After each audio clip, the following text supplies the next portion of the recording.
Hi everyone, welcome back to my channel. Today I thought I would share with you my experience at VidCon 2015 since VidCon 2016 is coming up soon. And like a loser, I decided to wear the souvenir I got at VidCon last year. So let's get started. If you don't know what VidCon is, it's basically the biggest YouTube/online video convention that brings together creators, the audience, and business professionals. And there's three types of badges: community, creator, which I believe was just added last year, and industry. The community badge is like a general admission pass that grants access to a lot of basic activities, but a lot of the panels and such feature some of the biggest creators. The industry badge is like a VIP pass that not only gives you access to all panels and activities, but also behind the scenes and the business side of YouTube. And finally we have Creator, which was the pass I had last year and will have again. And with Creator, you have access to many informative panels about being a creator and developing a channel, which I obviously need a lot of help with. The community badge. Oh my god, how many times do I have to say it? The community.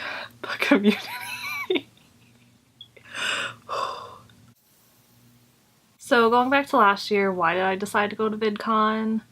I would say about 60% was to see my favorite YouTubers and 40% was to learn about being a creator. But after attending, I would switch those percentages and maybe add like 20% more to 60, which would make it 80%. I was 80% more excited about starting my own channel than seeing anyone there. The Creator Badge gives you special access to the second floor of the convention center, which is where all the creator panels and workshops occurred. And they have several panels going on at the same time, so you kind of have to choose how you want to divide your time, but you're free to walk in and out of all the panels. So say if you wanted to go to two panels at 2 o'clock and you want to spend like half your time at one, and then you can walk out and then walk into the other one. In general, each panel lasted about an hour, and they had about somewhere between 4 to 5, sometimes 6 panelists and a moderator. About 15 minutes before the hour was up, they would take questions from the audience, either by lining up to a standing mic or passing around a mic through the audience. The various panels I went to really opened up my mind about the ins and outs of YouTubing. I think it's very easy for a casual YouTube watcher to look at someone and be like, so-and-so has this many subscribers and they probably make this much money, but they don't really think about the hard work and the dedication that they put into their channels. And I'll admit I was probably one of those people at some point, but YouTube has a place for everyone and anything. It just depends on how you want to use the platform. The one piece of advice I took away from VidCon, as well as the many panels, was just do it. And I know what you're thinking, but it is so true. Basically the best way to start a YouTube channel, which was probably the #1 question asked at many of the panels, and everyone's answer was, basically just do it. You just have to start. And that would be my one piece of advice to share with all of you out there who have been thinking of starting a YouTube channel. For someone like me to start a YouTube channel, it's a really big leap from anything I would ever do. And it's so easy. I mean, you don't have to be afraid to put out a bad video and whatnot. I mean, you're just starting a channel like I am, I'm just starting my channel really. I only have several videos up. Nothing really of substance, I guess. But if you've always been playing with the idea of starting a YouTube channel, just record something and put it up, you'll be glad you did. You finally made it over that first obstacle, and it only gets scarier from here. I should also mention that you shouldn't go to VidCon expecting to meet your favorite creators. And I like how they have this disclaimer on the VidCon website. The only certain way to meet your favorite creators is by getting into the meet and greet signings they have, but that's only allowed for each badge type except creator. For me, it was amazing enough just to be able to hear and see my favorite creators beyond the digital screen. But I will share with you my embarrassing anecdote. So one of my favorite YouTubers is Mark, or Markiplier. I remember how my sister and I had to wait until the very last day of VidCon to see his panels. And when we went to the first one, I remember being so nervous and super excited because, you know, my favorite creator. And when he finally came into the room, I felt like such a relief to finally see him in person.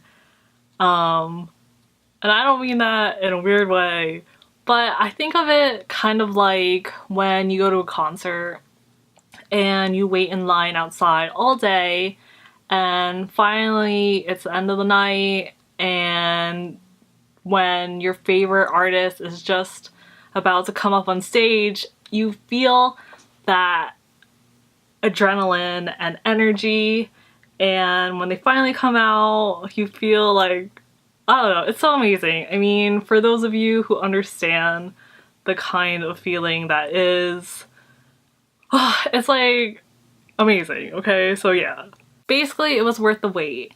And even though I didn't get to meet Mark or any YouTubers for that matter, although you may be lucky enough to see them walking around, VidCon is just one big celebration of YouTube and online video.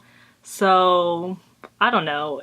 Really, it's like wanting to meet your favorite YouTubers is like on the back burner for me. Well, at least for me. I don't know about other people, but for me, the experience, being there and learning and soaking in all this knowledge was more important.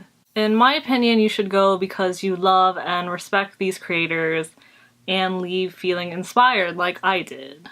Probably the only negative thing I would say about VidCon is the mass amounts of teens in attendance. It's like one big teen fest, and for someone in their mid-20s, you feel like the odd man out. Luckily, we were able to stay on the creator floor most of the day, so it really didn't bother me. But if you have to walk around the expo hall or walk around outside, then good luck getting through the mass amounts of crowds and the teens. So what am I excited for VidCon this year? Well, obviously more creator panels and learning more about being a creator, and hopefully expanding my channel in the next year. And I'm also excited for the new, well, I guess the expanded gaming content that they are featuring at VidCon, because I know they had a little bit of that, but with YouTube gaming out and all that sort of stuff, they expanded it, and I know they have some beauty stuff going on, and I don't know, we'll see what happens. So I hope you got some insight about VidCon through my experience. Obviously, it's too late to plan on going to VidCon this year, but maybe this will help you decide if you want to go to VidCon in the future. I will definitely be vlogging at VidCon in some form, as well as my trip to LA. Also, check out my vlog from last summer in the description below. Thank you so much for watching. I hope to see you in my next video. Bye!